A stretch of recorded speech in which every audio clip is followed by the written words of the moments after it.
Welcome to Dometic Management Q&A, Board's proposal regarding dividend. Today I am pleased to present CEO Juan Vargas, CFO Stefan Fristedt, and Head of Investor Relations, Tobias Norby. For the first part of the call, all participants will be in listen-only mode.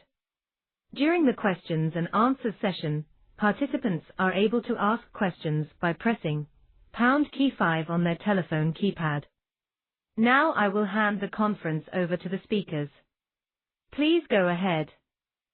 Good morning, everybody. This is Juan Vargas speaking, and welcome to this conference call. The reason for this call is obviously that both in the US last week, attending the trial that we had with the counterpart on the Igloo lawsuit, meaning Acon, and we testified both Wednesday and Thursday, and arrived back to Sweden on Friday evening at 5:30. As you all know, we sent a press release on Thursday, and the reason for that is that last Thursday was the very last day to send the invitation to the AGM. And in connection to that, during the few days before Thursday, we were obviously observing what was going on the markets. We realized that the war in the Middle East started to have an impact. We saw oil prices as $62 barrel on the 15th of February, at 74 on the 4th of March, at $103 on the 12th of March. We started to hear comments from dealers, especially in the US, both from a marine perspective and RV perspective. We started to read comments, and of course, in such a situation, it's about taking a decision. We could take the decision to continue to run the AGM as nothing happened, or really consider proactively whether the situation in the Middle East will have an impact on our customers, not today, but tomorrow, in the months to come, especially considering, obviously, that March is for us the heaviest month in Q1, and then we have a Q2, which is also the heaviest every year, and a Q3. And we don't know whether the war is going to last for another week, 2 weeks, or 6 months. So in such a situation, you need to take a decision. And the decision, the proposal from the board, was obviously to withdraw the payout of the dividend just in case. That's very much really what happened during the week. Right or wrong, the decision was taken. And that's what we communicated as soon as we ever could on Thursday last week. And with that introduction, I would like to open for the Q&A session. So please go ahead. If you wish to ask a question, please dial #5 on your telephone keypad to enter the queue. If you wish to withdraw your question, please dial #6 on your telephone keypad. Please mute your line when you have asked your question, and please limit yourself to only 2 questions. You can also write your questions on the webcast page. The next question comes from Fredrik Ivarsson from ABG Sundal Collier. Please go ahead. Thank you. Morning. Thanks for the time. This is appreciated for sure. Juan, you said you're starting to hear comments from players in the RV and marine industry. Can you elaborate on some of that statement? What kind of comments are you hearing? Yeah. I mean, the impact of oil prices, the impact of inflation on consumer confidence. And there are also reports from BED from last week and the week before started to talk about the oil prices and the potential influence that oil prices will have on the American consumer, especially on the RV industry and marine industry, since we are talking obviously on high-ticket discretionary spend. Okay. So it's more, I guess, precaution more than you're actually seeing the markets pulling back orders and stuff like that. Indeed. Okay. It's forward-looking. Got you. And then it would be interesting, since you were in the U.S. in the trials last week, if you could give some kind of reflections from those days. Positive. Both Stefan and myself testified. We feel optimistic, as we always felt. Our attorneys, and we have many of them, feel very optimistic as well. Unfortunately, just now it's about waiting. And we know, I mean, the communication from the attorneys is that most probably we are not going to have any final verdict before year end or beginning of next year. So just now it's nothing more than we can do. What should be done has been done. Okay, thanks. And last question, obviously March is the biggest month of the first quarter, but can you say anything about the first couple of months on trends and various pockets in the industry? A little bit of the same comments that we have been commenting in the last months. We have seen order intake, which is coming very, very close to inflation point. We see the backlog in the same situation. We experience a better January, a little bit weaker February, but nothing special. So more of the same. I mean, again, 2 weeks ago, as you remember, we were quite optimistic about 2026. I think the change that we see just now is obviously how oil prices, inflation will impact consumers. And of course, historically, we have that experience. Of course, if the war stops next week, you will have a situation. If the war lasts for another 6 months, then we will most probably have a different situation. Yep, super clear. Thanks so much for the time. Appreciate it. You're welcome. The next question comes from Agnieszka Vilela from Nordea. Please go ahead.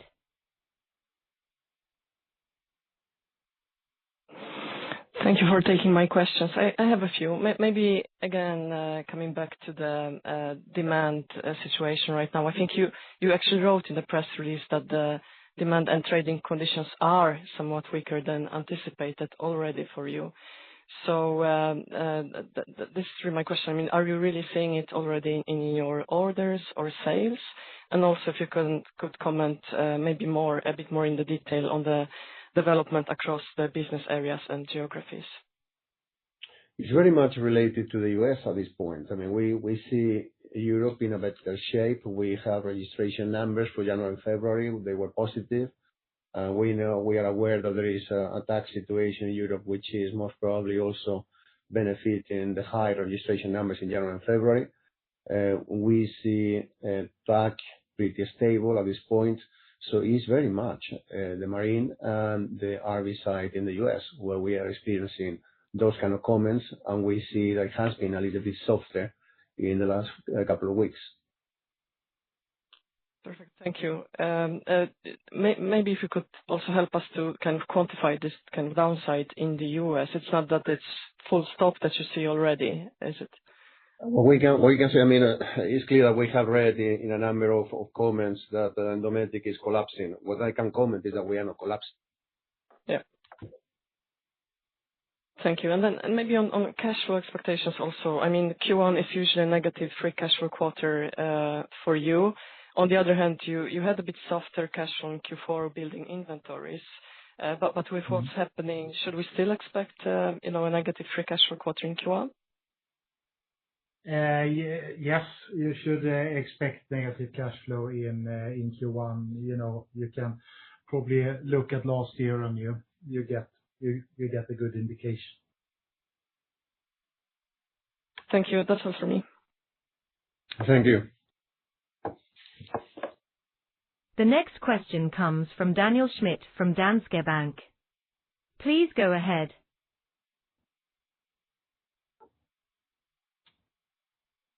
Yes, good morning, Juan and Stefan. Good morning. Good morning.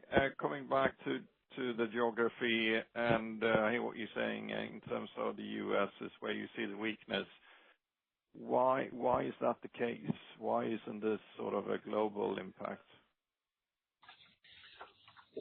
Well, I don't know whether we are going to see that in Europe or not, but obviously inflation, the risk for inflation will have an impact sooner or later. For us is more when is the situation in the Middle East going to stabilize?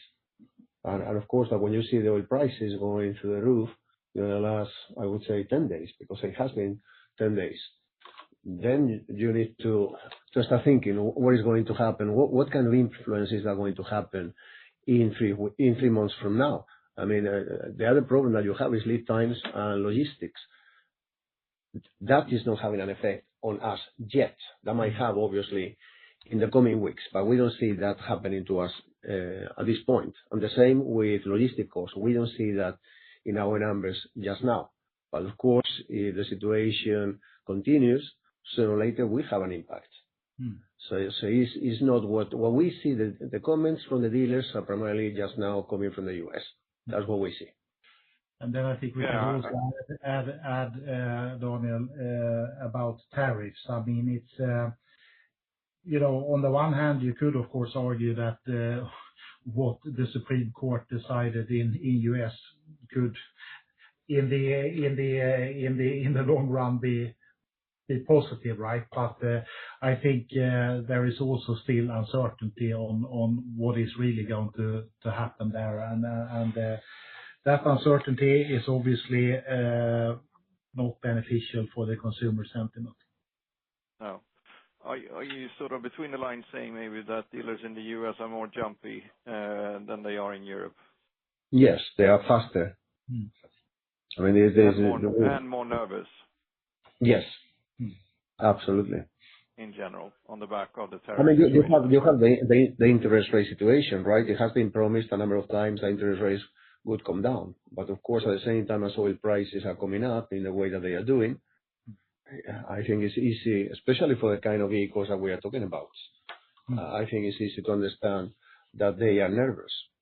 And again, it's not coming from us. I mean, you can read already comments from Bird. I don't know if you are following Bird and the comments, right? I have one in front of me saying, our dealer samples suggested continued retail declines and stable to improving inventory comfort. Notably, recent actions in the Middle East and related volatility in oil prices has dealers concerned.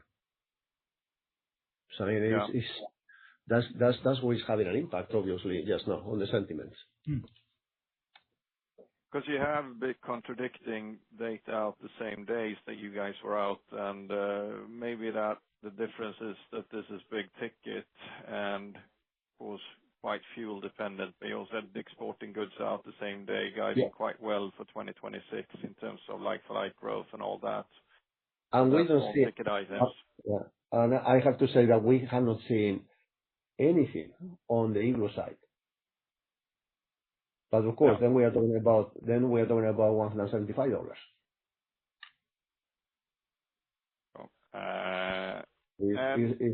Is the high ticket, what we have seen so far is the high ticket items, which are connected to the boats and to the RVs.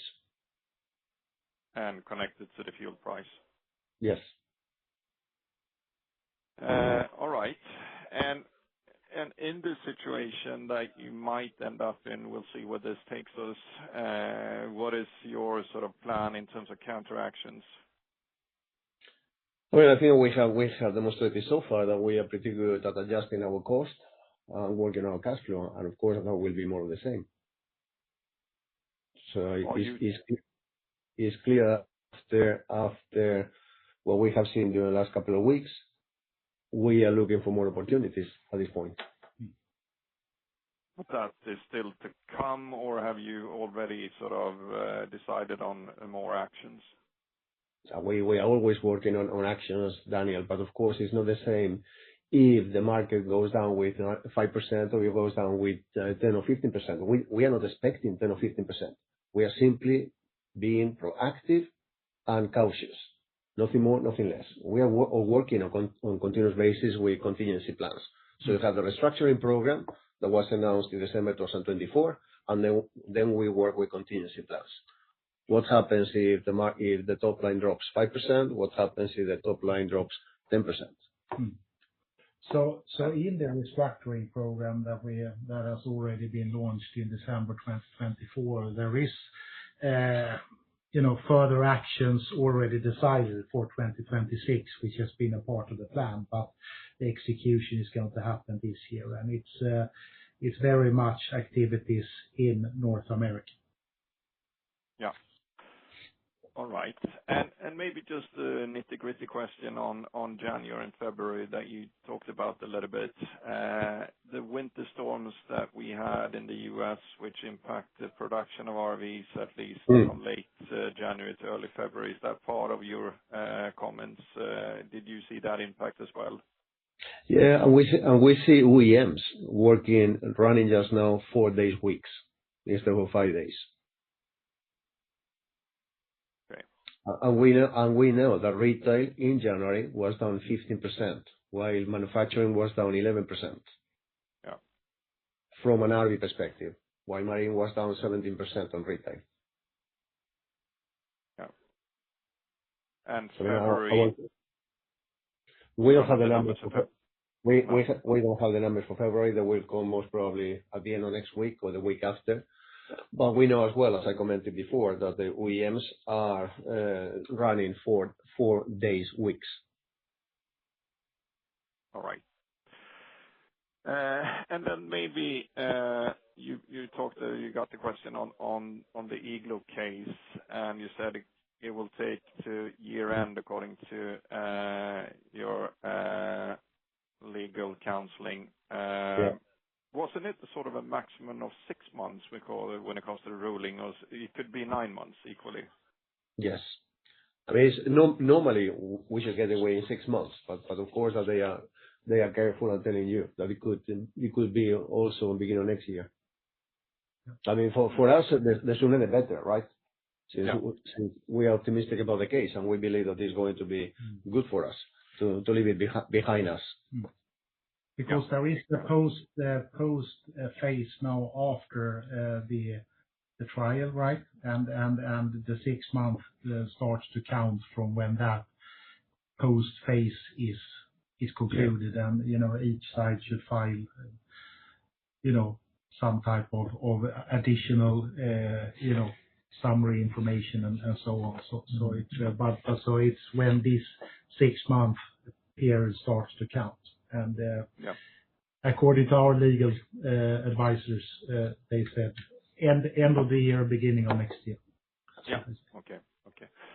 Maybe just to summarize my questioning, you don't want to give any more detailed guidance on how you think the quarter will end in terms of organic growth and your cost savings from the cost saving program. Is that on track or worse or better than you expected? The restructuring program is running according to plan. Yeah. And on guidance, as you know, Daniel, we don't guide forward. But in terms of the cost saving program, then, do you think it's going to be a fairly linear savings throughout 26 in line with, or is that back end loaded?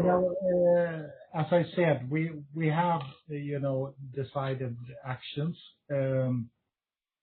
And they are more back-end loaded, if I say so. So it's things that they are in preparation now, but they will be executed during the year, and the effects will start to come through more in the second half of this year. But then we, of course, have full year effects of what was already done last year and so on. So there is obviously things like that. But for the additional new activities, effect is going to be seen in the later part of the year. Okay. And you mentioned the cash flow should be in line with Q1 last year. Somewhere in that neighborhood, but it's going to, my view is that we will have a negative cash flow. Yeah. Okay. Thanks. That's all for me. Thank you. The next question comes from Eric Blake from Fitch Solutions. Please go ahead. Fitch Solutions. Please go ahead. Hi, thank you for taking my question. I was just wondering if you could tell me if this is going to have any impact on your previously announced plans for repaying the outstanding 2026 bonds. No. No. Yeah, the answer is no. Okay. Thank you. Yeah, the answer is no. Echo.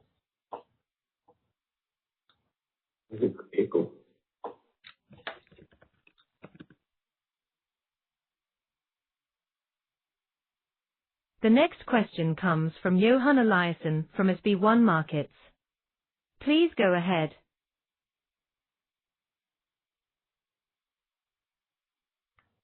Hello, Juan and Stefan. Thanks for taking my questions as well.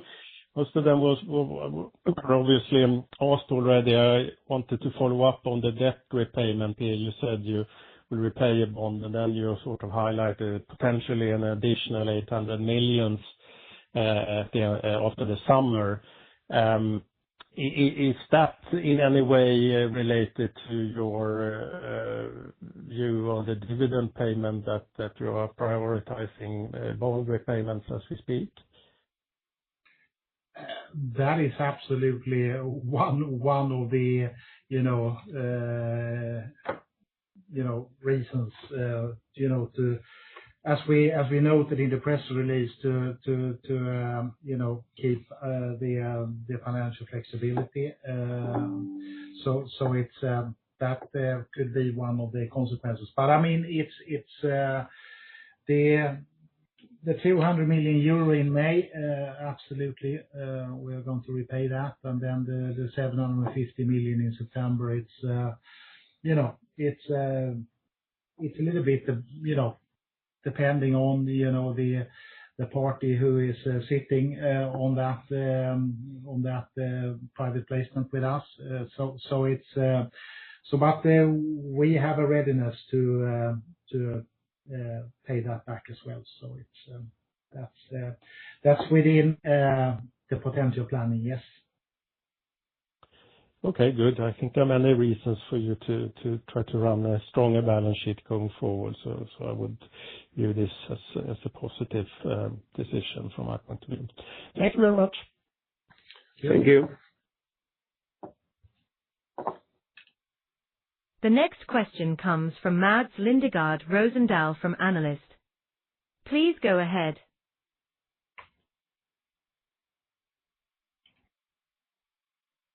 Yes, thanks for taking my question. Could we touch a little bit on your COGS?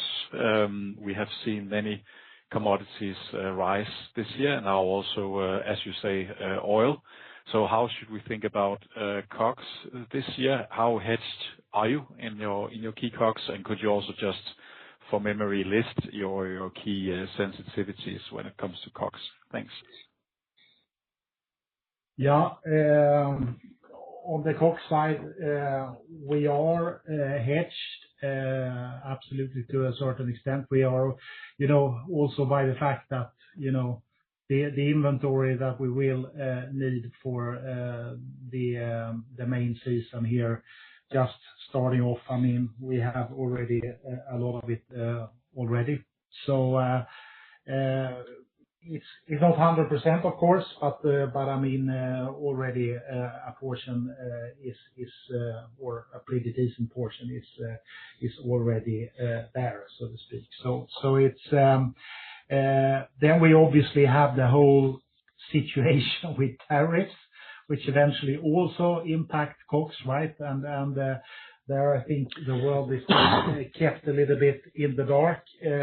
I think we have an idea what we are going to do with that, and so on. And so, but that's obviously, a little bit of an unknown, if I say so. We had also planned price increases, obviously already implemented, but also implemented from the 1st of January here. So it's like I said before, there is still a lot of uncertainty around that part.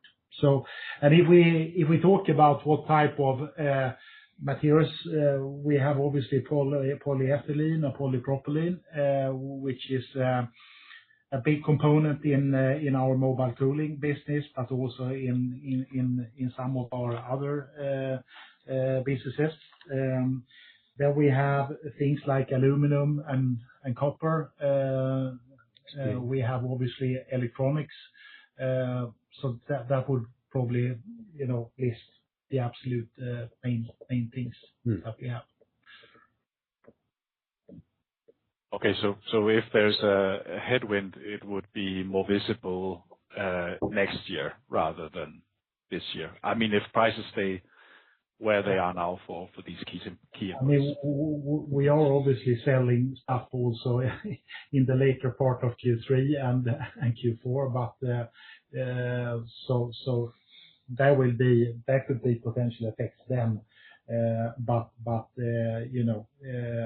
mainly more than for next year. I agree.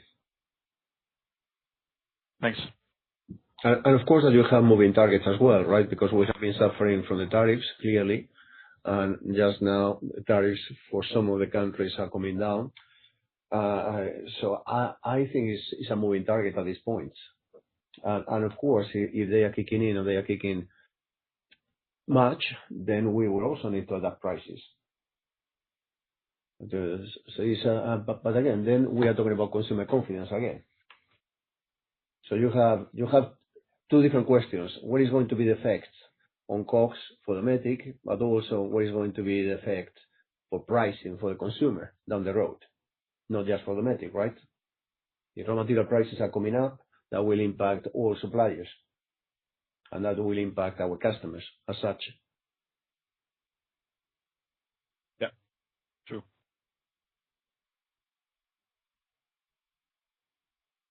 Mm-hmm. The next question comes from Daniel Schmidt from Danske Bank. Please go ahead. Yes, thank you again. Sorry, I just had two short follow-ups. Could you give an update on you, Stefan, and your positioning? What's happening there? Are you leaving by the end of April as communicated, or are you staying longer, or are you gonna have somebody in place soon? I am leaving at the end of April, and the rest of the question I hand over to Juan. And we are working on that, and we will communicate, obviously, as soon as we are done. Okay. But it is moving. The process is moving, obviously. Okay. And then just the nitty-gritty, you said that OEMs in the U.S. are running at 4-day production weeks now in March. Was that 5-day production weeks in March last year, or is that on the same level as last year? Yes, it's slightly lower. Okay. So it is a step down year-over-year, simply. Yes. And keep in mind, I mean, we don't have the numbers for February, right? But we have the numbers for January. January, as I commented before, retail was down 15%, while production was down 11%. Yeah. So I feel they are trying to get into the same level as retail, so they don't build up inventories. And it is a sort of, when you talk about dealers, and you say both and marine and RVs, it sort of equally from both channels or both end markets that you hear the same, or is it tilted towards one or the other? It's both. It has been more clear. There is more information, far more information, in terms of RV industry than marine industry. But we also get the comments from the marine industry. Okay. Thank you. Thank you. The next question comes from Agnieszka Vilela from Nordea. Please go ahead.